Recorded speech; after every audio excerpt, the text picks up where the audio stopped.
Hi, artists of the world. I'm Natalia from Yes Art Marketing, and on this channel, I share practical ways to grow your art business, sell more work, and build a creative life that actually feels sustainable. So, if that's something that you would like more help with, feel free to subscribe. I want to start today's video with a question that I think most artists answer incorrectly, and honestly, I don't blame them because I used to think the same way. When it comes to social media and sharing your art there, as an artist, you create content and you share it on Instagram for potential buyers to see it. Who do you think your content is competing with? If I ask this question inside our Yes Art Club community, I imagine most people would say other artists. And yes, to some extent, that's true. Okay, this is not completely wrong. There are a lot of artists creating beautiful work, sharing it online every single day, but that is not your biggest competition. Your biggest competition is everything else people could possibly be looking at instead. Think about what somebody sees before they come across your painting. Maybe they've watched a funny dog video, maybe a recipe, a cooking video, as somebody renovating an old farmhouse, a travel reel from Greece from their friend, then a comedian, then somebody showing how they organize their kitchen drawers or something, and then your painting appears. And that's the environment your content actually exists in. It's not a gallery or it's not an art fair. It's not appearing among other art. It rarely does.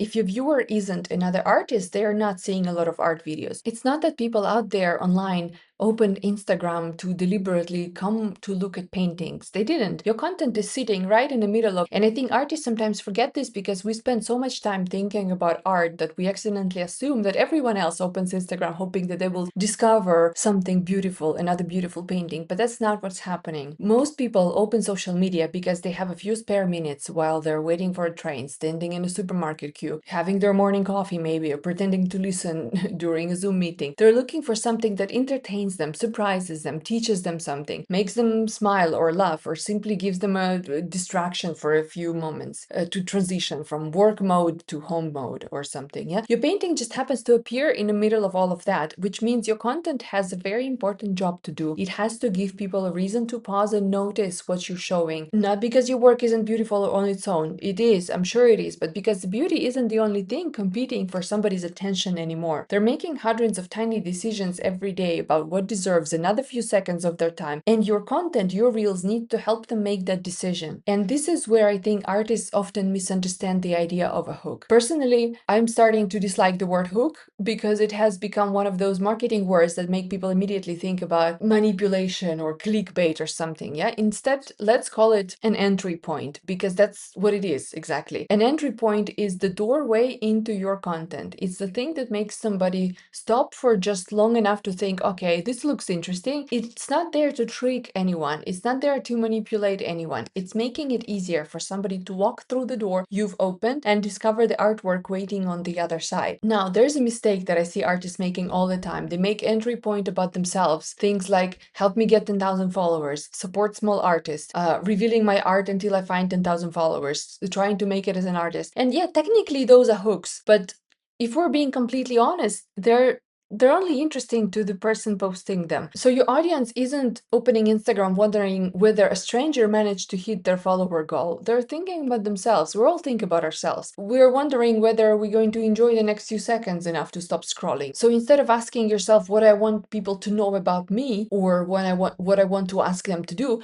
think about what would make another human being curious enough to pause for a moment and look at what I'm doing. Because those are two different questions. And the best entry points almost always begin with the viewer. They have to be relevant for the person who is watching. They tap into something familiar, maybe a feeling that they've had, a situation they've experienced, a question that they suddenly want answered, transformation that they want to watch unfold. So what I'm going to do is I'm going to give you 5 entry points that work particularly well for artists, and more importantly, I will explain why they work. The first one is emotion. People naturally connect with things that reflect something that they've experienced themselves. So instead of introducing your painting first, you might begin with the feeling behind it. Like, this painting is for anyone who's ever missed home. This is for people who find comfort in rainy afternoons. If you've ever wished summer could last just a little longer, yeah? So what is happening here? Notice that the viewer gets to recognize themselves before they even look at the artwork. You're inviting them into an emotional experience first, and the painting becomes just a part of that experience, part of that conversation. The second entry point is humor. And before you start thinking, okay, but I'm not a comedian, I don't want to be the entertainer, you don't have to be a comedian, okay? It's simpler. Humor is simply recognizing something that you and your viewer, you and your potential buyer have in common, and maybe laugh at it together. Like, tell me you're a millennial without telling me you're a millennial, yeah? Or laughing at your pets together. It's simple, relatable humor that you and your buyer both can relate to. People laugh because they recognize themselves, and recognition is more powerful than the comedy itself, honestly. The third entry point is curiosity. Human beings are naturally curious creatures, and if our brains sense that there's a missing piece of information, we instinctively want to stick around until we fill that gap. This is why questions work so well. Can you guess what painting this is? Which version would you choose? You're not manufacturing curiosity. You're giving people a reason to stay for a few more seconds. The fourth entry point is lifestyle, and I think that artists often underestimate how effective this one can be, because when people buy art, they are rarely buying a paint on a canvas. They're buying the feeling of living with it. Yeah, they're imagining that painting in their dining room, their bedroom, the hallway where they walk through every morning, or the little reading corner that they've always dreamed of creating. So instead of introducing the artwork, invite people into that lifestyle. This belongs in a home where people cook meals together. I know exactly whose beach house this belongs in. This painting was made for someone who always has fresh flowers on the table. You're helping people imagine themselves living with the work instead of just looking at it. And finally, there's process. People love transformation. It's one of the oldest storytelling techniques there is, because we're naturally curious about change, about watching things evolve. We want to see something become something else. So instead of revealing the finished painting immediately, invite people into the journey. Let's paint nostalgia together. I will be painting tomatoes until someone tells me to stop.